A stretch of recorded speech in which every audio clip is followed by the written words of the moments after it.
Hello, mate. Happy 40th. Greetings from Perth. I'm sorry I can't be with you, but in all fairness, look at this weather. Why would I want to be? When Penny first asked me if I could possibly say a few words and send a message for your birthday, I had very mixed feelings, to be honest. It's one of those things. It's a bit like being asked to make love to the Queen. It's a great honour, but you're under a huge amount of pressure to perform, and at the end of the day, really, who wants to do it? Penny asked if maybe I could say a few words, tell a few stories, something from the past 20 years that maybe people don't know a great deal about, the Ian Taylor of old, maybe. So I picked a couple of stories. I'll start with one that Ian, I'm sure you'll remember very well. The two of us decided that we would go and see Chubby Brown at the Theatre Royal in Nottingham. It was a horrible winter's day. It was a long journey, pissing down with rain most of the way, but we got there, full of the joys of spring, ready to see Chubby Brown, one of our favourite comedians. But we got the wrong night. It was the right date, but it was the wrong month. So not only was Chubby Brown not there, but we'd had a horrendous journey and a horrible time getting there. So we decided, well, we'll stay anyway. We're here, we'll see the show, have a good time. The problem was that we had a look to see who was on. It was a medium, a clairvoyant, well known in his own field, I'm sure, but unknown to us completely. So we took our seats about 3/4 of the way back in the stalls downstairs. We thought we'd sit there, we'd enjoy the show, we'd have a good time. So halfway through the show, to be honest, I was ready to go, but Ian seemed to be enjoying it, so we thought we'd stay.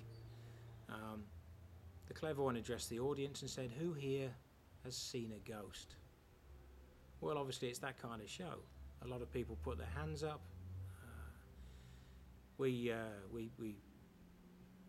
looked at them a bit puzzled, not being particularly believers ourselves, but each to their own, as we thought. So the clairvoyant, the medium, decided that he'd narrow the audience down a little bit. Who here has actually spoken to a ghost? About 10 people, half a dozen maybe, put their hands up, kept their hands up. Who here has made love to a ghost? I'll tell you now. I mean, I was rolling in the aisles by this time. I'm thinking nobody's going to be putting their hands up for that. So, of course, everyone put their hands down. Or so I thought. One by one, all the heads started turning and looking at me. Or rather, at Ian. I turned round and he's got his bloody hand up. I said, "Ian, you haven't." "I have." "Ian, you have not." "I have," he said, convinced. "I have." So the spotlight got on Ian. He slowly made his way up onto the stage.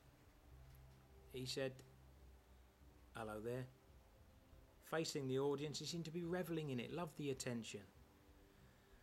So the clairvoyant asked his name, and then he turned to the audience and to Ian and said, "So Ian, tell everyone here about your experience of making love to a ghost." "Oh God," he says, "I've made a terrible mistake." He said, "From right back there, I thought you said goat."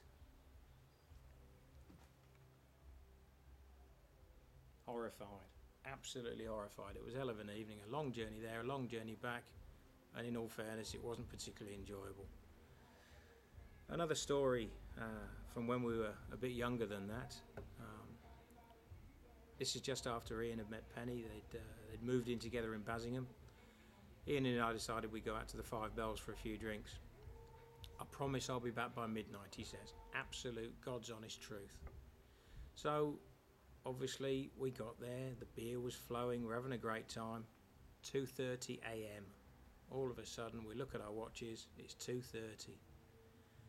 Horrified and shocked, we start staggering our way home. There's no way I'm driving home at this point, so we've decided that I'm going to sleep on the lounge floor in Ian's. So we get back. As we enter, if anybody knows the house, as you enter, you walk straight into the lounge room. So we entered. As we walked in, the cuckoo clock cuckoos 3 times. It's taken us half an hour to get home. It's 3 a.m. by this time. 3 hours after we're supposed to be there. 3 times the cuckoo clock goes, showing all the reaction skills that we all know he's got. Ian realised that Penny would probably wake up at this point, so he cuckooed another 9 times. To complete the set, it's midnight, we're home on time, everything's sweet. Justifiably proud of ourselves for having a quick, witty solution, even when drunk. Smiling smugly at each other, we said our goodnight and headed for bed.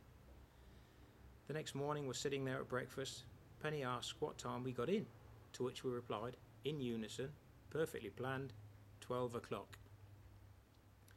She didn't seem at all disturbed, so we gave each other a sly wink and carried on with our cornflakes, smugly aware that we'd got away with another one.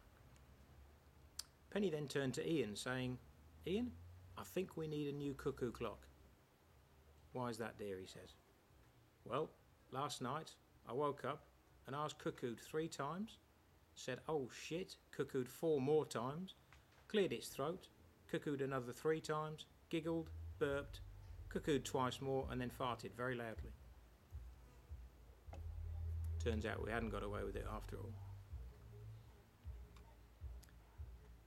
So just really to sum up, it's been great being your friend for the last 20 years.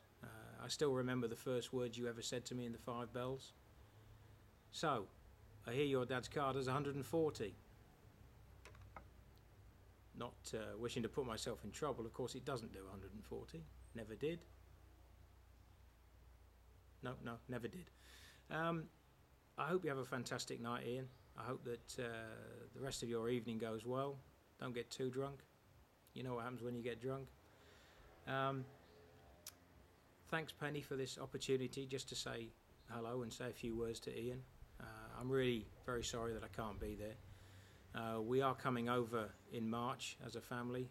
We'll be visiting my father, so we'll definitely catch up at some point during that time. I'll email you nearer the time just to let you know exactly the dates. Again, have a fantastic evening, everybody. I hope that you're having a great time and that you continue to do so. Hi to Bethany and Chloe. I'll see you in March. And once again, thanks very much for the opportunity and enjoy your evening.